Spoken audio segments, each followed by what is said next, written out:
It's me, Hodgman, Judge John Hodgman.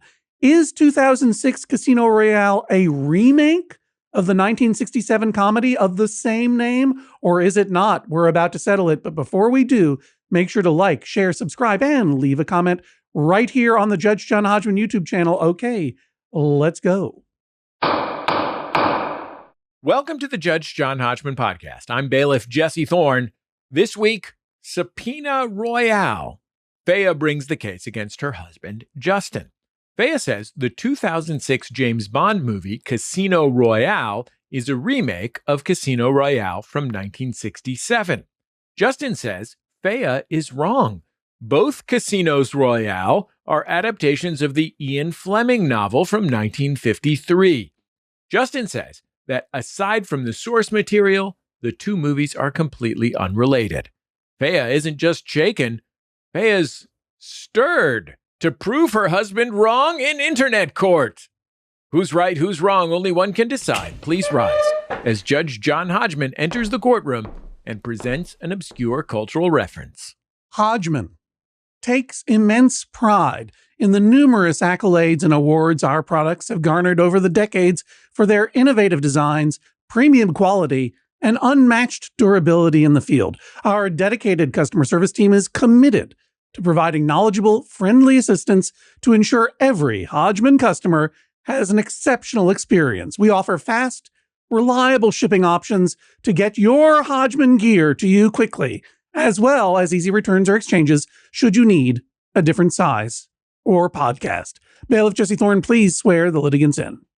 Phaea and Justin, please rise and raise your right hands. You swear to tell the truth, the whole truth, and nothing but the truth, so help you, God, or whatever. I do. I do. Do you swear to abide by Judge John Hodgman's ruling, despite the fact that his favorite Bond is George Lazenby? I do. Absolutely. Judge Hodgman, you may proceed. I love me some Lazenby. Phaea and Justin, you may be seated for an immediate summary judgment on one of yours favors. Can either of you name the piece of culture that I referenced as I entered the courtroom? Hint, it has nothing to do with James Bond. Justin, why don't we start with you? Well, that threw me for a loop. I was expecting a Bond connection. Sure. I have no idea. Certainly some kind of adventure product. I'll tell you what. I'll give you a further hint. Okay. Because I don't want to throw you for a loop, Justin. I'm not a loop thrower. It has nothing to do with James Bond, but it has something to do with both of you. It has something to do with one of the words that came out of my mouth before we started officially recording. Do you remember our little pre-show conversation? So, yes, now I feel like I have a pretty solid guess. Uh-oh. Too much hinting I gave. You overhinted. All right. What's your guess then? Some sort of LL Bean advertisement. An LL Bean advertisement. Let me write that down here on my pad of paper. Anyone who is looking at the YouTube can see that I really wrote that down. Judge John Hodgman Pod over there at YouTube. Phaea, it is your turn to guess. LL Bean advertisement or something else? So before we were talking about towns in Massachusetts. Were we? I think we were. So I'm going to guess that Brazilian bakery by the Framingham train station had a TV commercial, and this was the text from that commercial. The Brazilian bakery by the Framingham. Let me write that down. Yeah. By the what town? Framingham? Framingham. Framingham. Joel, you ever been to Framingham, Massachusetts? Yes, I used to live in Weston. Oh, really? Yeah. You've been to Framingham, huh? Yep. All right. I didn't expect that. In any case, I've barely been to Framingham myself, but I believe, and I'm not going to dox you nice people, but you live somewhere near Framingham. That's true. Yes.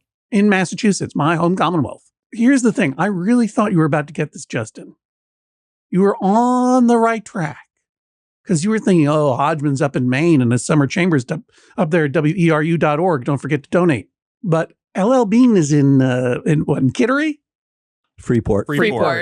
Okay. I'm not on trial here. You are. But I was not talking about the Outdoor Outfitters LL Bean.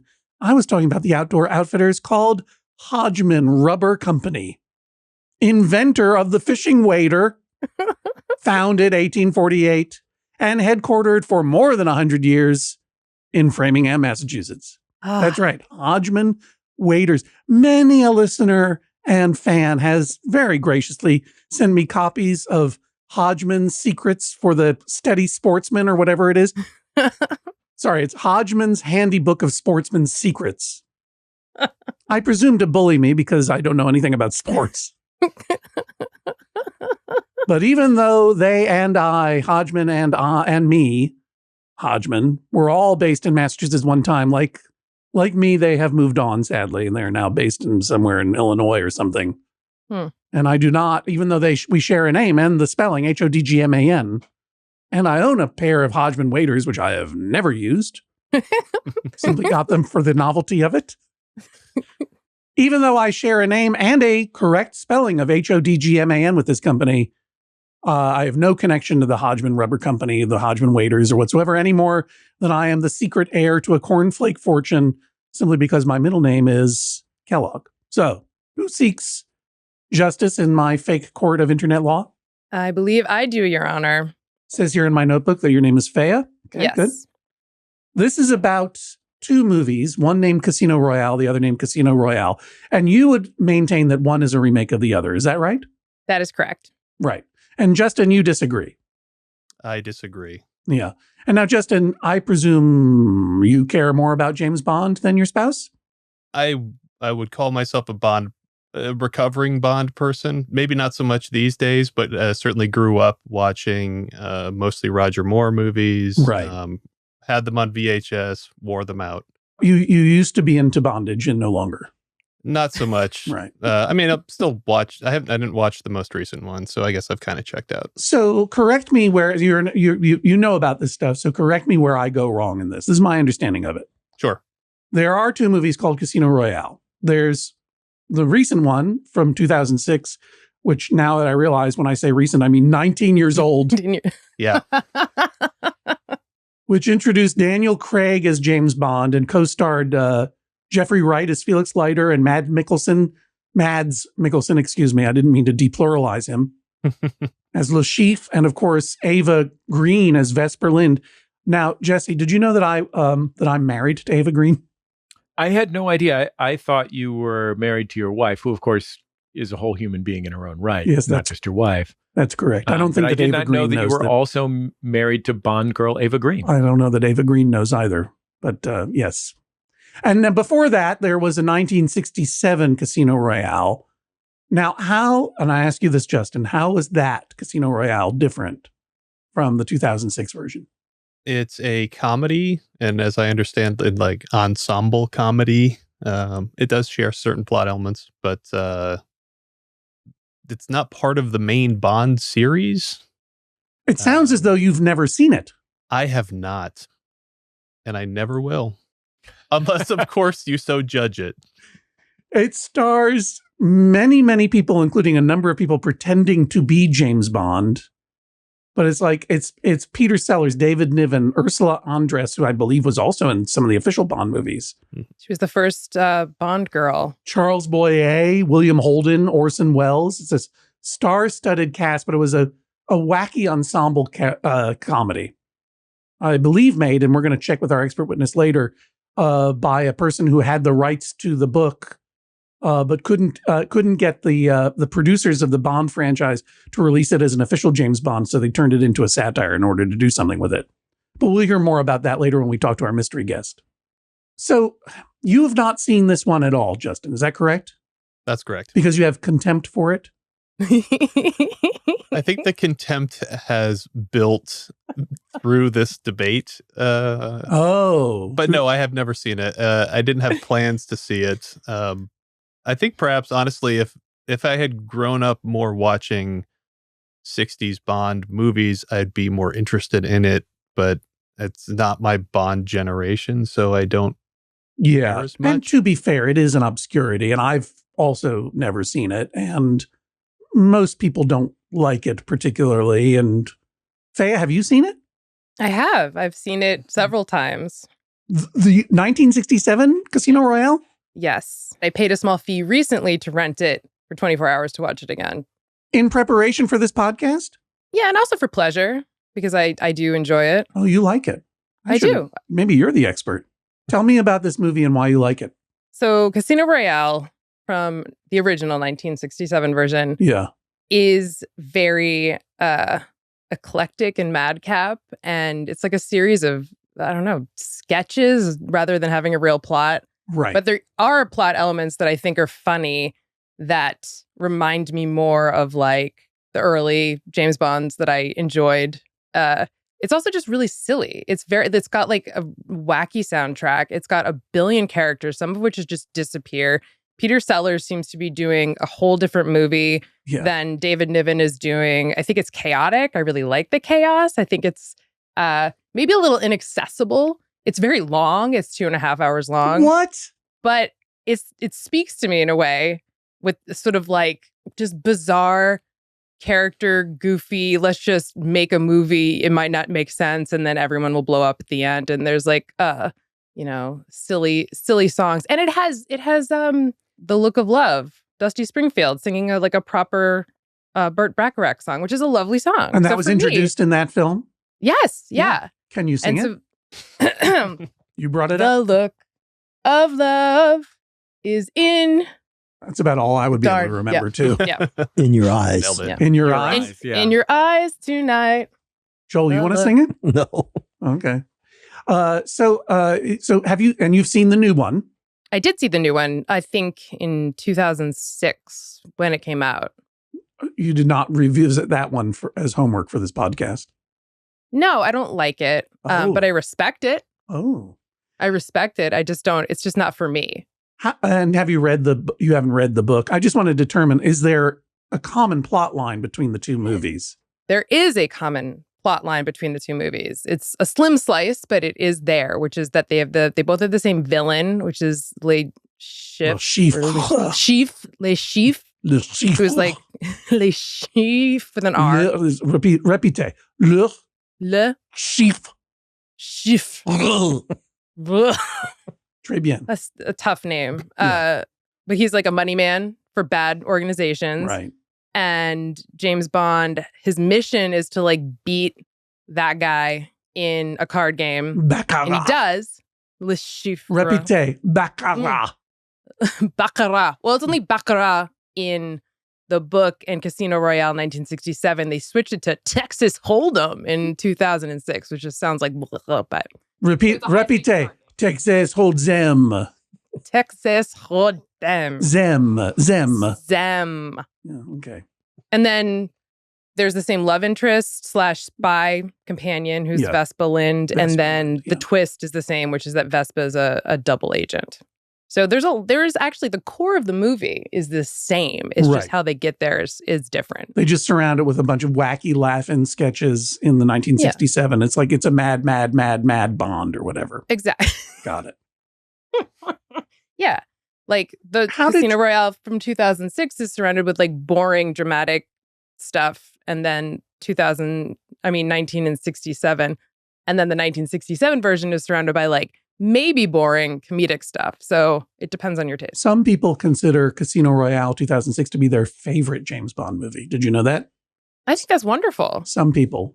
Justin, is it your favorite Bond movie?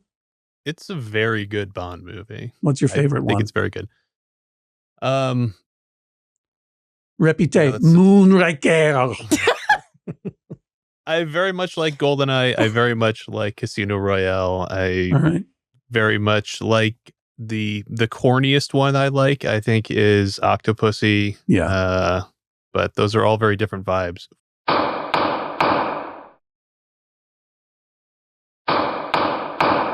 Phaea, how was it that you came to experience Casino Royale, the old one, the first time?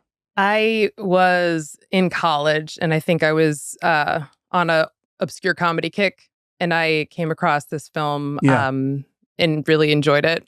I was also maybe on a James Bond kick for some reason, but this movie it was just so bizarre that it really spoke to me, and I just remembered it. It was like, oh, that's the movie. It's an important movie. And it's sort of, I never really thought about it again until we got into this fight about. Right. So how did this fight start?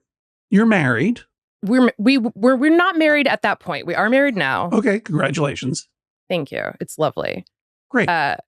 We were walking down Avenue A. And I believe what happened is we were just discussing films, which we both enjoy. And I casually said that Casino Royale was a remake of the 1967 version of Casino Royale, the original version of Casino Royale, I probably said. And my wonderful partner, future spouse, whole person in his own right, got very mad at me in a comical way. But he was affronted that I would suggest something like that. And I would not back down. He got more and more frustrated. He would not back down. And it was our first real fight. It was our first real fight. So the guy you were dating/living with, and you were on Avenue A on the way to Houston Street. I don't know that neighborhood of Framingham, but you were living together. And he says, no. I'm so sorry. You know nothing about James Bond films. And yet you married him anyway. Even though he tried to gatekeep James Bond to you. You didn't see that red flag? I just thought he was confused, and I thought I could change him. Thought you could fix him? Yeah. But it's worked out fine. You're married. You're happily married now. Absolutely. All right, let me poke this bear. Justin, my opinion is Casino Royale is a remake of Casino Royale. Change my mind. I mean, you're wrong. That's not what a remake is. Go on, change my mind. Tell me all about it. Okay. So I do think there's a lot of different words that we use around movies to say oh, we're doing this again, basically. Mm-hmm. So there's remake, there's reboot, right? Yeah. I don't think the Casino Royale from 2006 is either a remake or a reboot, although I've seen it called a reboot because of its tone, but I think it's a separate thing. For something to be a remake, it needs to share direct source material with the prior generation, right? So the implication would be that if it's a remake for the 2006 Casino Royale is a remake, then it is inspired and driven wholly by the artistic endeavor of the 1967 Casino Royale, right? Which it's not. And in fact, shares nothing with it. The film shares the source material of the novel. So if you could argue it's a remake of the novel, or what I would say, I'm looking for a new word here, honestly, readaptation, reimagination, a new take or new version. A new take on an old tale, right? So I would say this is the new version of Casino Royale. Why don't you sort of give me some examples and through the examples maybe define what a remake means to you versus a reboot? Sure.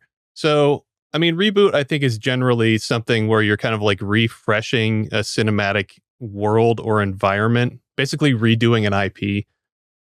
So we see a lot of comic book movies do constant kind of reboots. I think a lot about the Spider-Man movies. Yeah, me too. I think a lot about them. But which ones? The Sam Raimi ones, which are very solid, right? The Amazing Spider-Man series, which is some people like. And then now we have the new, right? But they keep rebooting the same reboots. General...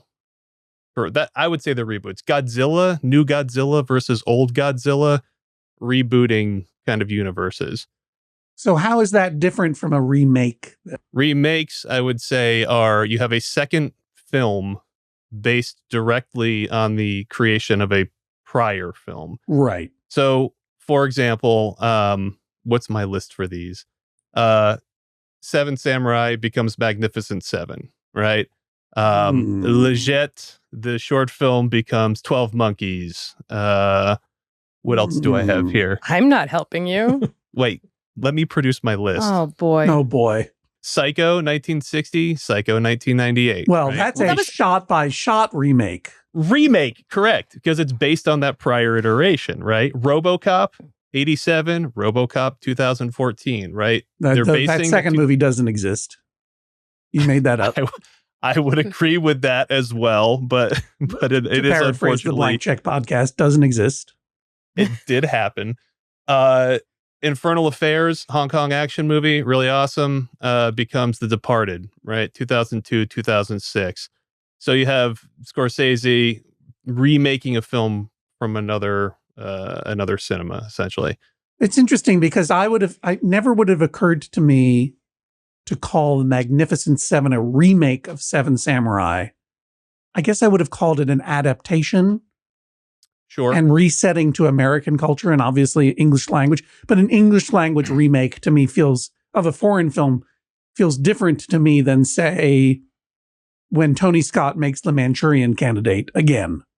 Obviously, The Manchurian Candidate with Denzel Washington is in conversation with the original Frankenheimer Manchurian Candidate. But they're both in the English language and they're both set in the United States and they both reflect different time periods, but different sort of cultural obsessions that are common. I do think that there is a subcategory of remake that is reinterpretation, which I would put that in. The cultural crossover, I would put that in. Now, let me ask Phaea a question real quick. Sure. Listening to your guy talk about his subcategories of movie lists, is this the sexiest thing of all time or what? How horny are you right now? I love his little list. I think it's really sweet. I think it's really nice. I really appreciate the effort he put in to making that little list. It shows that he cares. It shows love, but I don't think it shows that Casino Royale 2006 is not a remake of Casino Royale 1967. His argument is that it's another take on an old favorite, a tale as old as time, a song as old as wine. Casino Royale. Why is it a remake? It's a very different movie. I haven't even seen the other one, and I know that it's different. It's worth seeing. I think it's fun. You don't even have to pay attention, really. You can just sort of sit back and enjoy it. But it's a remake to me. I think what Justin is saying in a very professional way makes sense. But James Bond is a totally different animal. James Bond is a series of books that were all made into movies until they ran out and started making up their own scripts. They were it's like a cultural phenomenon. Yeah. Like different generations are waiting for the next James Bond film or waiting for the next James Bond film. Casino Royale 1967 came out in the peak of the original round of James Bond movies. So it was right in the middle. It did a really nice satire that was sort of still honored what the Ian Fleming book was about. And then they never... hard for me to evaluate because having not read it or seen it, but okay. I think I haven't read this. I haven't read the book either, but I have read Cliff Notes and it seems pretty similar. Thank you for doing your homework. And they even did, I guess, the old version of what's the bad guys? The Sheep. No. The bad guy organization. Smersh was the old one. And so they in Casino Royale 1967, they say Smersh, which is what they were saying at the time. Before in Spectre, the movies. I think. Yeah. I'm not an expert. But I also want to note that they never this is the first Ian Fleming novel that came out. This was the original James Bond story. Right. So the fact that they never touched it, even though this was the peak of making James Bond movies all through the 60s, all through the 70s, all through the 80s, all through the 90s, until finally they were let's reboot the series. And they start with this film. It just says to me that there was a general understanding that Casino Royale had already been taken. There was a James Bond movie that was Casino Royale that was in the Bond verse lightly. It was related. It was a cousin. And then they decided to remake it to reboot the series in this sort of dark version that so many people enjoy and some of us don't. So that is why I consider this to be a remake, because of the sort of cultural phenomenon and the evidence that it just wasn't remade again. Well, before we dig into this any further, I've already acknowledged that I didn't do my homework. I did not see the original Casino Royale, if it is indeed the original or the other Casino Royale, if I were to find in Justin's favor. I didn't see it probably because I'm not married to anyone in it, and that's usually a condition upon which I see a movie. Because I didn't do this homework, I thought it would be wise if we turned to an expert witness, someone who knows a lot about James Bond and has seen all the James Bond movies, if you even consider this one of them, and to bring us all up to speed on Casino Royale and why it was not adapted into a serious James Bond movie and whether it even is considered part of the mainstream James Bond canon. We're going to get into all of it, and I will also ask this expert if he believes that Casino Royale is a remake of Casino Royale But Jesse Thorne, do you want to introduce our expert witness? Indeed. Our expert witness is the host of James Bonding alongside Matt Myra, the past editor of the Judge John Hodgman podcast. You might recognize him from Conan O'Brien Needs a Friend or from Gourley and Rust, our old friend, Matt Gourley.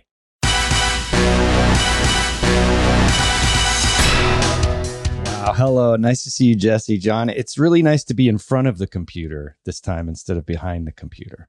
Is that how you were editing it, from behind the computer? Yeah, that's going to be a problem. Yeah. Did you turn the monitor around at least? No, I had an assistant that I would bark orders to, but I refused to look at the screen. Oh, yeah, like Tom Hulse yelling at F. Murray Abraham and Amadeus. Do you have it, senor? Too many cuts. Too many cuts. Matt, welcome back to Judge John Hodgman. I'm so sorry that your career has taken such a downturn since you left us. I am too. Oh man, just to reach my former glory today is enough. Yeah, but no, we're so pleased and frankly privileged to have you here. Oh. And now, James Bonding is your podcast all about James Bond movies with Matt Myra. What does James Bond mean to you? A lot, John. And I wish I could fully explain why. It's, you can't really, the heart wants what the heart wants, because on the surface, right, James Bond is a storied history of just as many problematic things as good things. But at the end of the day, you've just got a rollicking good time in a series that basically invented the action blockbuster and became a travelogue at a time when people weren't going around the world. Now, I came into the series later through my dad, and I think travel was a lot more accessible for middle-class people, but at the same time, it was still a step above what you would see day to day and was so exciting. So it's had to reinvent itself throughout the years because people can easily travel now, but there's still a sense of exotic wonder, thrills, and action that just is escapist entertainment of the highest order.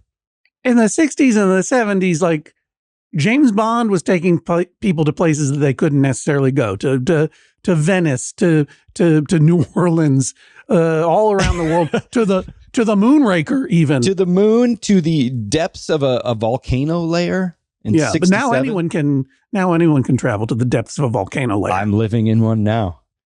I'm so glad everything's worked out for you, Matt. So, Matt, as you may know, our litigant, Phaea, believes that Casino Royale is a remake of the movie Casino Royale, if you understand what I'm saying. And her husband, Justin, disagrees. Before you weigh in on that, do you consider the 1967 comedy movie Casino Royale to be part of the official James Bond canon? No, I don't. And this isn't in any way me being some kind of canon snob or anything, but I think that there's a kind of almost legal precedent for this. In not a precedent, but an example of the fact that Charles Feldman, who had the rights to Casino Royale, directly approached Eon Productions, which was Broccoli and Saltzman at the time, who were making all the official James Bond films. And they tried to work out a deal to do Casino Royale together, but it didn't happen. So only then did he go off and do his own version, which was kind of like almost a parody, legal royalty-free version that is so different and such a satire and has very little to do with Casino Royale except for character names, as a way of not being canon. Almost, it had to avoid being canon because Eon Productions and Albert Cubby Broccoli, and later his daughter Barbara Broccoli, controlled the whole franchise, with the exception of this and also like the script to Thunderball or something, right? Wasn't there a little carve out there? Yeah, that's right. Yeah. And I think they had made a TV version of Casino Royale even before this. Yes, there was a Climax CBS theater production in the 1950s starring Barry Nelson, who some might know as the boss of the Overlook Hotel in The Shining. And he played an American James Bond called Jimmy Bond, with Peter Lorre playing Le Chiffre. And that's the bad guy in the movie. Yeah. Le Chiffre. And played by Orson Welles in the 67 version. So that's part of why Eon Productions didn't control those rights, because this other guy, Feldman, had already bought the rights. That's right. Matt, you say you're not a canon snob. Is there any artillery about which you are a snob? Mortars. Yes. He's a real gatekeeper when it comes to mortars. Mortars, quad howitzers. Yeah, I suppose just artillery. That's the only thing I'm a real snob on. Those big siege machines that shoot like 100 arrows at a time. All of it. Trebuchets, catapults, you go back through time. Just a caveman throwing as big a rock as he can hold. Glad to hear it. To prove I'm not a canon snob, I love Never Say Never Again, which is not a canon film. It was the one that, because Kevin McClory owned the characters of Thunderball in a legal dispute, he got to remake it in the 80s under the name Never Say Never Again with Sean Connery. I wouldn't say I love it as an oddity. Right. But I love to watch it. It just doesn't have all the music and the same actors in the roles that you would know from most of the Bond films. Do you love the 1967 Casino Royale as an oddity? I've tried to love it in the same way I've tried to love, say, the holiday Star Wars special, where you watch it and on paper, the oddness of it is going to be so much fun, but you get about an hour in and you realize, I just can't do this much longer. If you're giving an hour to the Star Wars holiday special, I mean, you're a much more patient person than I am. But I'm talking Clockwork Orange style, where my eyes are pinned open. Yeah, right. Oh, I remember those parties you used to host. So... Have you ever read the book Casino Royale? There is a book, right? Or a story? There is. It's the first James Bond novel. I've read it multiple times. Yeah. And do you like it? I love it. I really do. Do you like the 2006 movie with Daniel Craig? Here's how much I like it. It's my favorite James Bond film. Wowie zowie. You heard it here first, folks. Well, it's been said other places probably too many times, but yeah. Do you think that a lot of people find Casino Royale 2006 edition to be their favorite James Bond movie? Come on, Matt. No, actually, within, the Bond community, for lack of a better term, people regard it as one of the better, if not the best, James Bond films. I'm with you, Matt. I think that's my favorite James Bond movie. I also liked the most recent one because of how sad it was, but my taste in this particular form of action film tends towards just as boring and sad as it could possibly be, and possibly at some point like a pool of blood spreads out over a field of snow. You're talking the older I get, the more I transition from the kind of black and white world of Bond to the grays of Le Carré. And so you just put on that 2011 Tinker Tailor Soldier Spy that's just steeped in 70s smog and fog and gray, but with orange egg crate foam background. It's the best. Matt, I'm watching the 1970s BBC version with I've seen it multiple times in Smiley's Alec People. Guinness. Yeah. Oh my God. And a young Patrick Stewart as Carla. Yeah, a wordless Patrick Stewart. Oh, really? Yeah, he doesn't say a word. He doesn't even say "make it so," his favorite line? Huh. Matt, just for funs, Albert Cubby Broccoli, I don't think is alive, right? No, he died. And Barbara Broccoli, who's been controlling the James Bond franchise for some time, recently made a deal with Amazon Studios and MGM to turn over the rights and development of the new James Bond films to them. So things are up in the air, just for fun. If you were hired to cast the new James Bond movie, who are, let's say, 3 of the people that you would consider being a great new James Bond? You can think of one serious one funny one wild card one, or whatever you like. Well, it's funny you should mention that, because I actually think what I would want to do, and this is controversial to some people who love Bond, is cast at least 3 Bond actors, and not in the way that they do in the 67 Casino Royale, but to release... Right, because there are a bunch of different people playing quote-unquote James Bond in that one. Right. To release a series maybe year after year of unrelated episodic Bond adventures that take place in different eras. So you have like a 50s Bond with Michael Fassbender, and it's a period piece. Maybe a 2000s Bond with Idris Elba, a 90s one with Aaron Pierre. I don't know if you saw that new movie Rebel Ridge on Netflix. I have not seen kind of like a throwback 70s revenge thriller. He's a really kind of charismatic, good-looking, tough Bond. And I would love to just see a few one-offs of those and let the whole series reset a bit, and then maybe go back to a kind of continuing series with the same actor. Because you also have to sign an actor now for a decade at least. And you never know how many films you're going to get in. And I don't know, you could do different tones and styles. You could do almost different genre. Like almost an anthology series. Exactly. Yeah. All right. You know what? You're in charge. Okay, great. Oh my God. Congratulations. You got the job. I better get to work. Oh, but Matt, each episode will have to have Jeff Bezos' wife. in it. Yeah, she will be the main Bond girl regardless. That's the one carryover. Yeah. Right. The one carryover of everyone.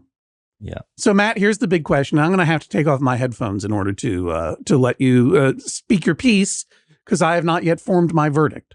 Okay. And I want to see if your verdict matches up with mine later. I haven't heard all the evidence yet. I haven't figured it out yet for myself. But I'm going to pose the question to you because you've had a moment to think about it. Is 2006's Casino Royale a remake of 1967's Casino Royale? Yes or no, and why or why not? I'm very sympathetic to the plight of Phaea, but my answer is a definitive no, and here's why. Because both movies are making the book. It's not just that Casino Royale 67 is so outlandish and crazy and really has nothing to do with the book. If you match the two up, you would be hard-pressed to say one was a remake in anything else but tie it up. If anything, 2006 Casino Royale is a remake of the 50s CBS Climax thing, because at least those stories are the same, but they're both based on the 1954 novel. So it's not a remake. No, I'm sorry. I really don't see any way it is. And I'm now done. I'm finished. Matthew, thank you so much for taking the time to join us on the program. I'm sure Judge John Hodgman listeners will follow you to your various wonderful podcasts. It's always nice to see you, old friend. You're number one. You too. Very good to see you, and thanks for having me.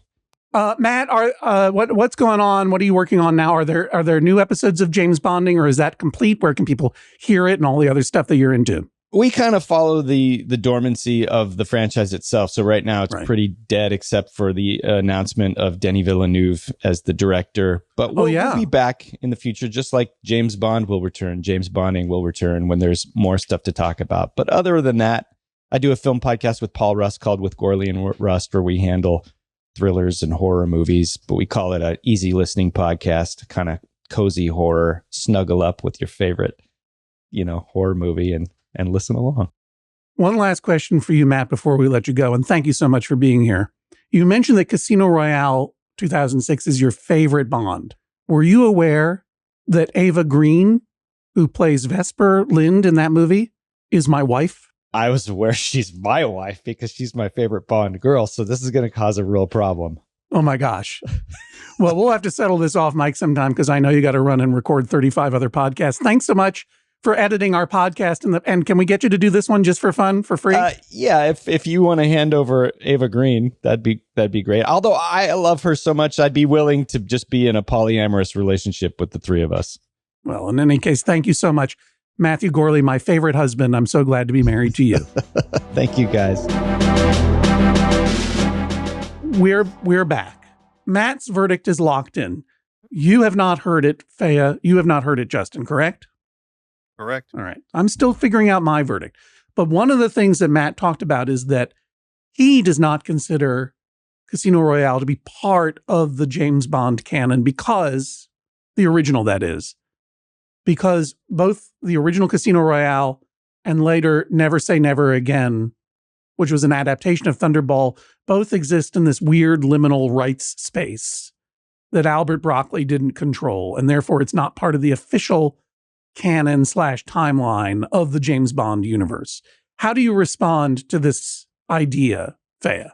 So, Never Say Never Again, I think it's kind of a sad story. I don't know why. It kind of makes me sad that they made it with Sean Connery after. So, it makes me sad to begin with. So, just because of that, I wouldn't consider it to be part of the canon. Because it's sad, but it is a remake, essentially, of the earlier James Bond movie, Thunderball, which Sean Connery had been in. It's very strange to me. This whole multi-universe James Bond thing, I think, upsets me. But I guess it is a remake of Thunderball. I also agree it's not part of the canon, whereas Casino Royale 1967 is. Let me ask you this, Justin. Is Never Say Never Again a remake of Thunderball?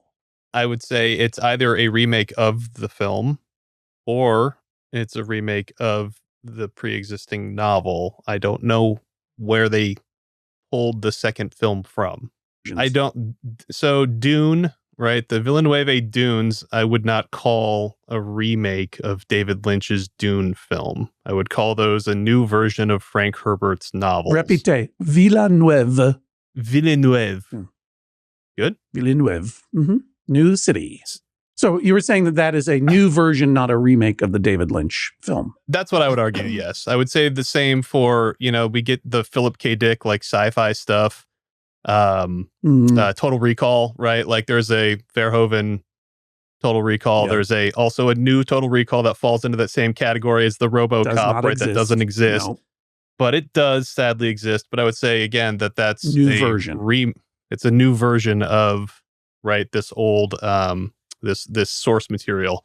Phaea, is Denis Villeneuve's Dune and Dune Part 2 a remake of David Lynch's Dune? It is to me, because I understand what Justin's saying about the novel being the source material. But I think this is a moment where you have to look at this movie as the pop culture phenomenon it is, that most of us know that the Dune that David Lynch made was like this huge catastrophic failure that everyone thought was terrible. So it's like this thing that exists in pop culture. Everyone. And every single person from baby to elder, they know that it's a everybody. Everyone. Every country. Okay, maybe not everyone, but a lot of no, I thought it was doomed. Nerds. Yeah. I mean, I love it so much. but even David Lynch is like, nah, I don't ever want to talk about that again. Right. And it is, maybe it's because we're like film school kids and we're nerds like that. I'm not on this level, I like it. I appreciate it. But Dune, because it was such a failure, the fact that they remade it into like a better 2-part whatever, I haven't seen it either. I would consider that a remake. It's a remake for the pop culture denizens of fantasy novels or something like that. Justin, you are a screenwriter. Is that so? Yeah, I'm a writer and a teacher. A writer and a teacher. He teaches screenwriting. I do teach screenwriting. Yeah. If you were to write a remake of a movie, what movie would you love to remake by your definition? Just out of curiosity. Anything in mind? You can come back to it. Let me come back to that. I don't have one off the top of my head. Great. Phaea, you told our producer that you're passionate about, and this is a quote from my notes here, things being linear. What does that mean, and how does that affect your view of the case? I think that just means, once something has happened, we can't pretend it didn't happen.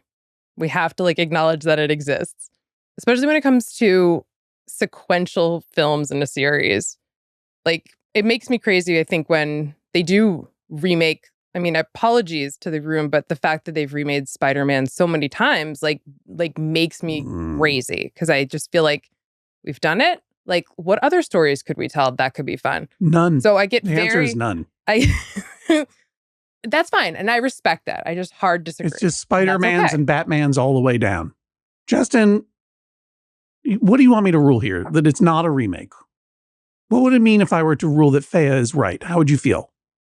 I would feel okay. I believe it's completely possible that the way that I think about remakes and reboots and reimaginations is different from perhaps a larger understanding of these things, that I'm not right.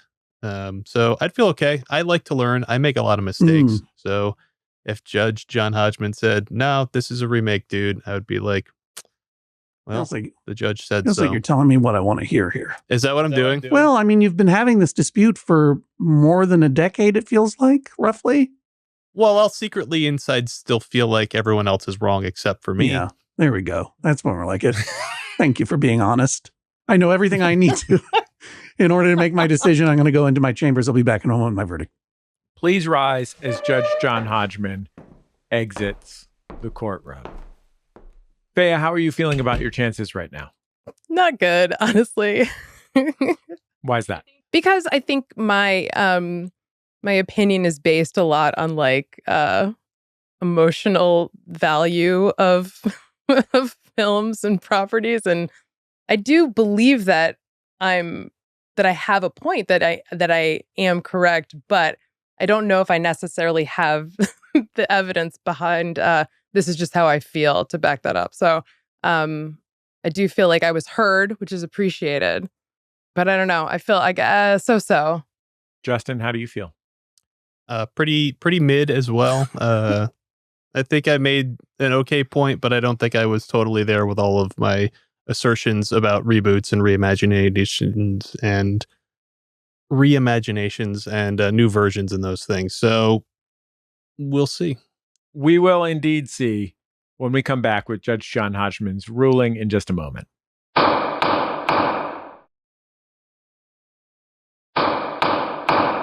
Judge John Hodgman, we're taking a quick break. What have you got going on? I just recently saw someone was watching Dicktown on Hulu, and they posted a little something about it to their Instagram stories. What a delight. That totally tickled me. They're filming their Hulu and putting it on their stories. While it's still there, please, before it gets vaulted, go to hulu.com. If you're over 13, we have some swear words in Dicktown. And why don't you, if you enjoy it, film it and put it on TikTok or your reels or whatever. Well, let people know that it's out there. Maybe you should start your own TikTok account just featuring clips from Dicktown. Call it TikTok. I got Joel Mann to laugh with that one. What's going on with you in your life, Jesse? We have so much new stuff in my store, the Put This On shop. You probably know that I have an antique and vintage store. It's online at putthisonshop.com. We have a few of our New York and California baseball caps, which are handmade here in the United States one at a time. They're very so beautiful. amazing. You can find them on the homepage. Yeah. We've also been adding a lot of new ladies' things to the shop, including a bunch of jewelry, among many other things. You can find it all at putthisonshop.com. That's putthisonshop.com. I'm also, I've been uploading weird board games lately. There we I've go. just been coming home from the flea market with weird board games. People love weird and people love board games. Get yourself over to putthisonshop.com. You know, it's not too, like, talking about getting ready for Halloween, it's not too soon to start thinking about the holidays, honestly. Once you lock in some presents for the folks in your life from the putthisonshop.com, think of the brain cells that you'll free up later in the season. Go over there right now. A lot of fine jewelry lately. Beautiful silver and gold rings for men and women. All online at putthisonshop.com. So go check that out. Let's get back to the case. All right. Please rise as Judge John Hodgman re-enters the courtroom and presents his verdict. Roughly 1,000 years ago in Game of Thrones times, I used to be involved in Hollywood. And you're not going to mention Dune and the making and the remaking of Dune without hearing this story. And I apologize to all of Judge John Hodgman listeners who've heard some version of this before. But a long time ago, I was seated on an airplane, and seated next to me was the actor turned director turned Peter Berg. He was always Peter Berg. He didn't turn into Peter Berg. He was an actor turned director. He directed Friday Night Lights and Battleship and Hancock, but he also starred as Billy Cronk in Chicago Hope and other things. Anyway, I knew who this guy was because I used to work in a video store. And I didn't want to say anything to him because that would be weird. But we were stuck on the tarmac for 90 minutes or so due to a weather delay or something. It was getting really boring. And finally, with a heavy sigh, Peter Berg went and opened his leather satchel and brought out a copy of the novel Dune by Frank Herbert. And I was really excited about this because, you know, I'm a Dune head from far back. And though I had promised myself I was not going to interrupt Peter Berg's blessed solitude, I couldn't help myself but boy, wow, that's amazing. I wish I had a copy of Dune to read right now. And Peter Berg, without missing a beat, said, "Oh yeah, you want one? I've got 2 copies." I was astonished. "Why do you have 2 copies of Dune, Peter Berg?" I asked out loud. And he said, "Well, I'm thinking about making it into a movie." And then he goes on and on about how he's going to adapt this book into a movie. And it seems like he's doing it for the very first time. I was like, am I going to be the one who has to tell Peter Berg that there has already been not one, but two versions of Dune made, the David Lynch one and the Sci-Fi Channel miniseries. Eventually, it was revealed that Peter Berg knew that there was a David Lynch movie, but his idea was to take all the weirdness out of it, which was not my idea at all. I will say that he never really answered the question why he had two copies of Dune. If you're making a movie, you only need one. You only need one. Years later, Peter Berg ended up not remaking Dune. See, I used that term remaking. Interesting there. That might have been a slip of the tongue or a tell. But years later, I met a guy who had been approached about making a new version of Dune again. And I was like, I don't know if it's worth it. I think that this book is unfilmable. It makes a lot of sense when Frank Herbert is writing about giant worms that eat sand and poop hallucinogenic drugs. That's a wonderful thing to read about. But based on my knowledge from when I saw David Lynch's Dune, no matter how good the effects are, when you see giant mushroom, like giant hallucinogenic pooping worms coming out of the sand, it's dumb looking. Maybe there's no way to film it. And I started to think about it. And that night I went and went to the Hollywood hotel where I would stay. And I was having dinner with some other friends, some of whom are professional writers, screenwriters, and other kinds of writers. And I said, you know what? I told this guy that he shouldn't make Dune, but I take it back. He should make Dune again. And we should all get him to hire us as the screenwriters. We'll take over a whole floor of this hotel. It'll be stupid and pointless because he can't film this movie. But why should I turn down months of free lodging in this hotel with my friends, trying to crack some new version of Dune, getting paid handsomely to do so, and then walking away with a payday and a memory forever? And I said to one of these friends, what do you think? And this guy is an accomplished genre author, just a brilliant person. I'm not going to name because it's just a little bit, it's whatever. It's the privacy. But he said something to me that I remember ever since. It was Tom Clancy. I'll say it. It was Tom Clancy. It was Tom Clancy. And the rest of the dinner table were all of his ghostwriters. So I say this and he goes, I'm not in. I'm like, why not? Easy money, live in a hotel. I mean, there was no offer to do this, but I was like, and he said, no, because here's the thing. I write in the genre of science fiction and fantasy and speculative fiction.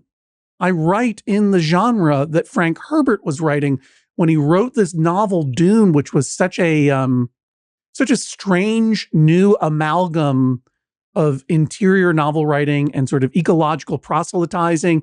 And it was, the beauty of Dune is that it's so strange and it was so new. And we're living in this time when the only things that ever get made are remakes and reboots and reimaginations and so forth. And I feel like it's my job working within this genre to make new things.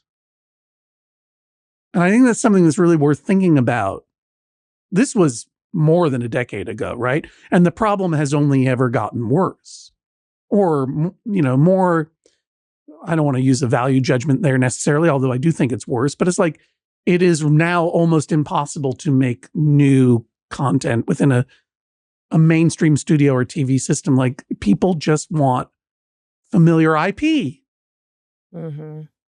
And to this guy's credit, he went on to make a new thing, which is beautiful and wonderful and terrific. And it is completely new. And then he also ended up being an uncredited screenwriter on Denis Villeneuve's Dune. He did it after all. The little sucker guy. And did he invite me to work on it with him in the top floor of the Chateau Marmont? No, he did it by himself. You know who you are, you selfish bastard. But I love you. We see you, Clancy. Yeah. Not a selfish guy at all. One of the truly nicest and most creative people. And I would plug his work, but I don't want to say his name in the context of the story. Some other time. Or go back to when I told this story 5 other times and I said his name. Yeah, figure it out. The point is, part of me doesn't want to rule on this at all because it's like, who cares? No offense. But I mean, it's like, to there's very much a part of me, Justin, that does want to look through your Linnaean classification system of remakes versus reboots versus new reimaginations or whatever it is, right? But then there's part of me that's like, we shouldn't be having this conversation at all. We should be making new things.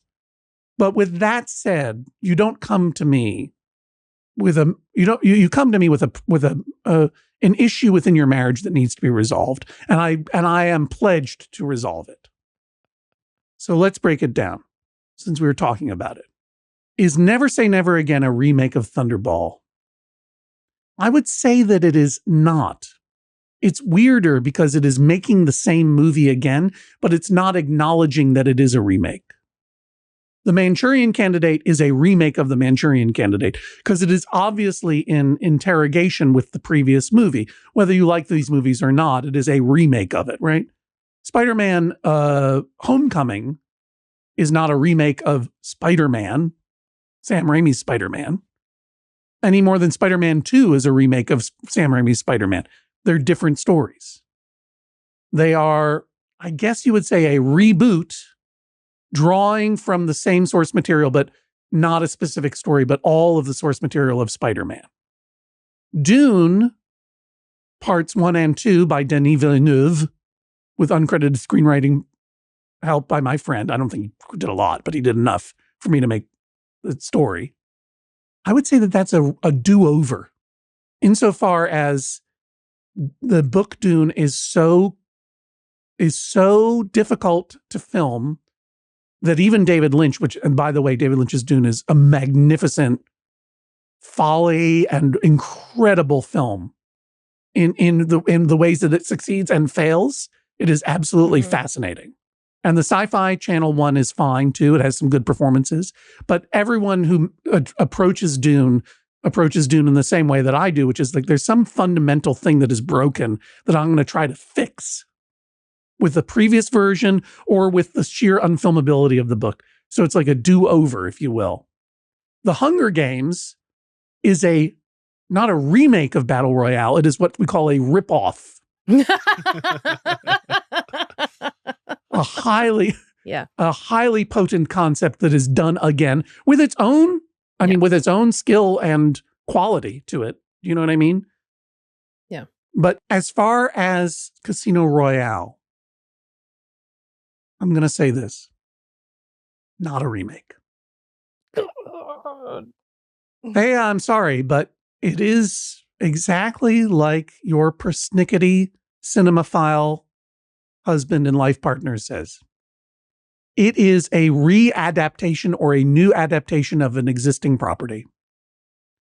The reason that Casino Royale has been living in exile has somewhat to do, I suppose, with its tonal difference from the rest of the James Bond franchise, right? And I haven't seen it, so I don't know why I'm out here saying it's not good and nobody likes it.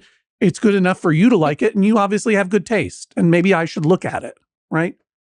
But it is an anomaly within the James Bond world, not merely because it is a different tone, just like there's a different tone between Moonraker and Quantum of Solace.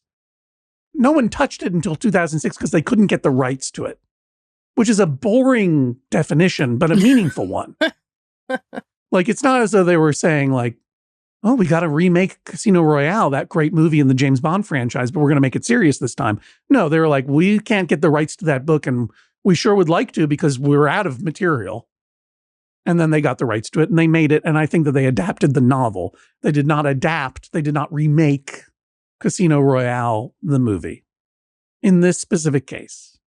And as far as whether it is cool to remake things or reboot things, you never know when a remake or a reboot is actually going to create something new or exciting.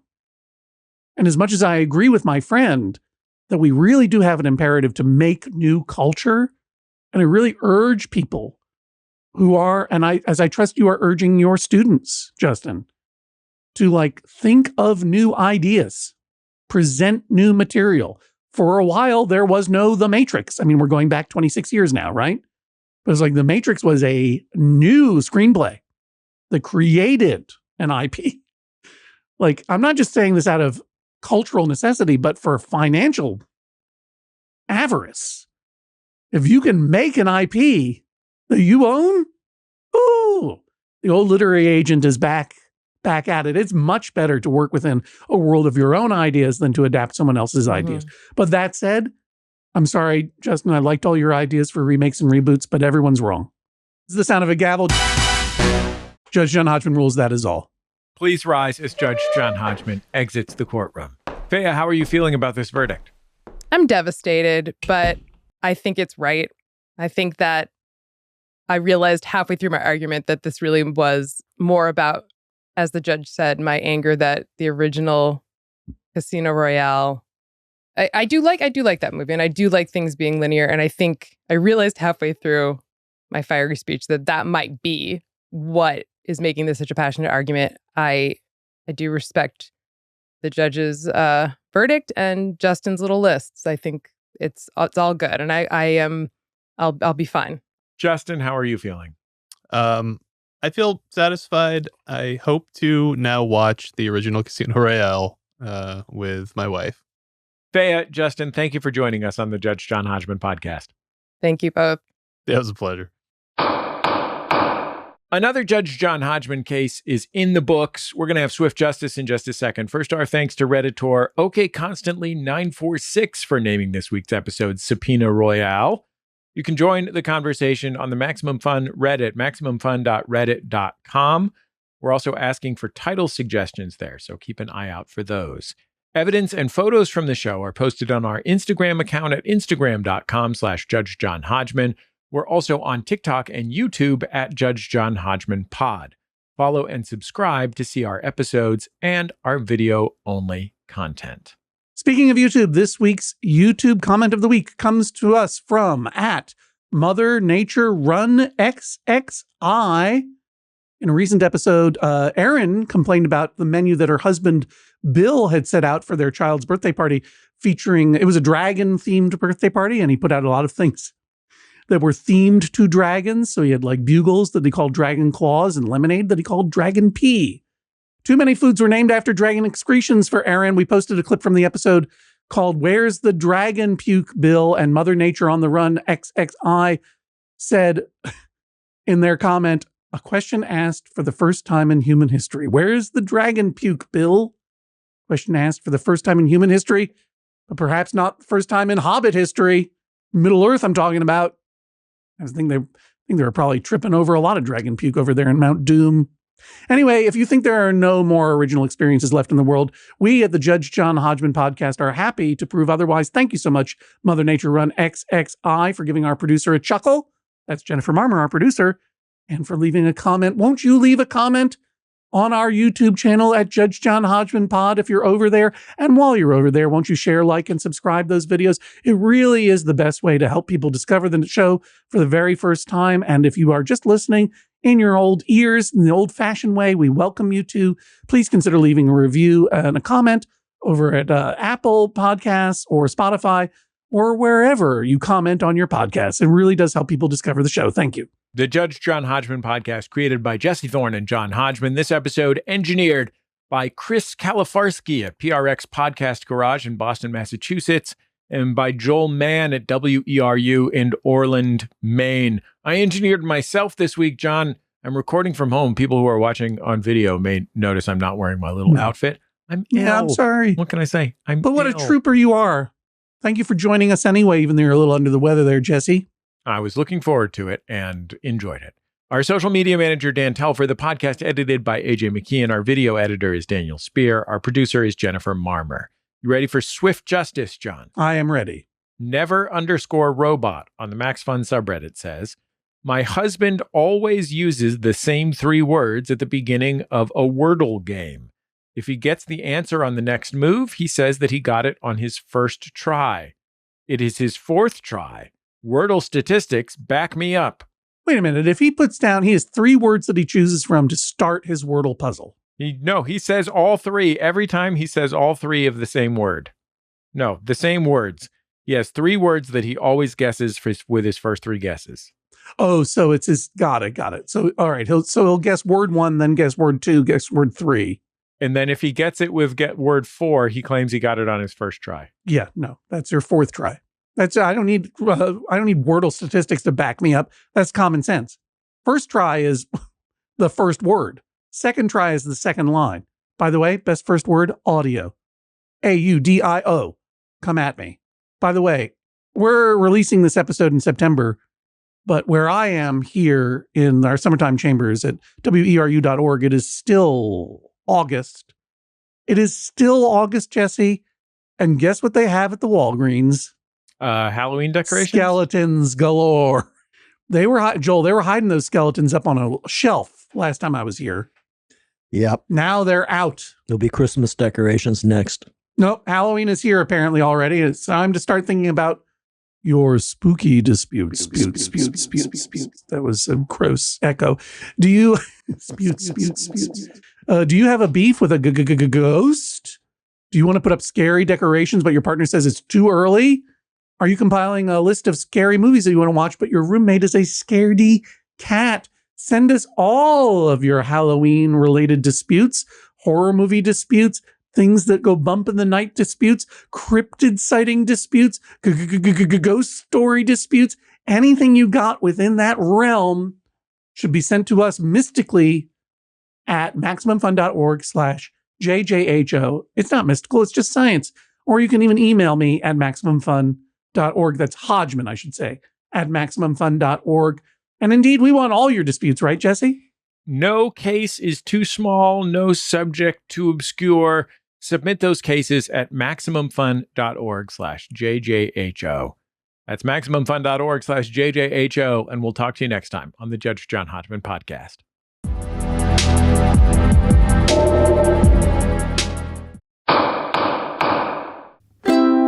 Maximum Fun, a worker-owned network of artist-owned shows. supported Directly by you.